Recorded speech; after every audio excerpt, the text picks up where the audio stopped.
break contract, I responded yes, and then I saved 35,000 Philippine money. So what I did was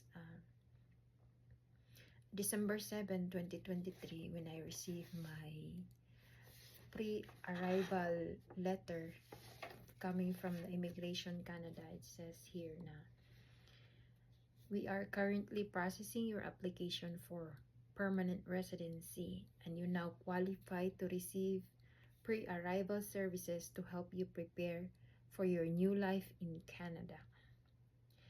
And these services are only available to you before you enter Canada. So this letter, guys, when I received this is a letter informed me to prepare my move to Canada and learn about the living and working in Canada. So this was the letter. And then yung isa pang letter, dalawa to siya magkasabay. Ang isa informing me that this letter refers to your application for permanent residence under the Home Child Care Provider class. So that was the program na in-apply ko noon. And then it's sabi dito, it has been determined that you meet the eligibility and admissibility requirements for permanent residence under the Home Child Care Provider class with the exception of your work experience. So yun. And sabi dito, your temporary residence application has been approved and an occupation restricted open work permit is being issued. So ito na yun. Letter na yun. So that day, December 7, that was Friday, and then pagka weekend na December 7, December 8, December 9. So yung employer ko at that time was busy, si ma'am, because ano yun siya parang election in Hong Kong. Tapos si ma'am was working in the government.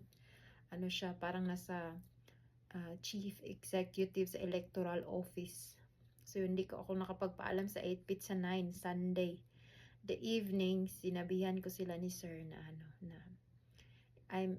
gi-inform na ko sila about sa ito na letter.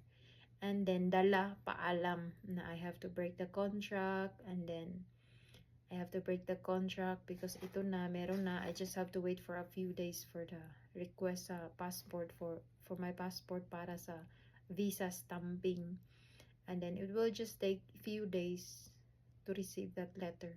So yun na, nagka-usap na kami na at least kung okay lang ba daw sa akin na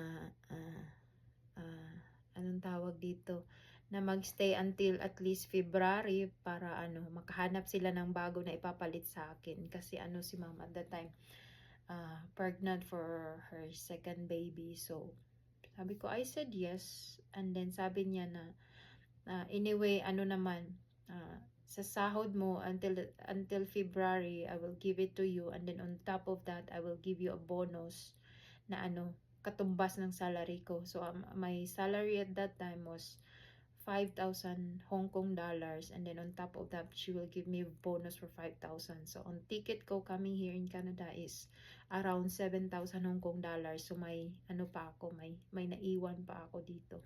Kasi mahal siya, it's because of the yung luggage ko, 23 kilograms lang ang free sa ticket, and then nag-add ako ng dalawang 23, so that's why umabot siya ng 7,000 plus mahigit.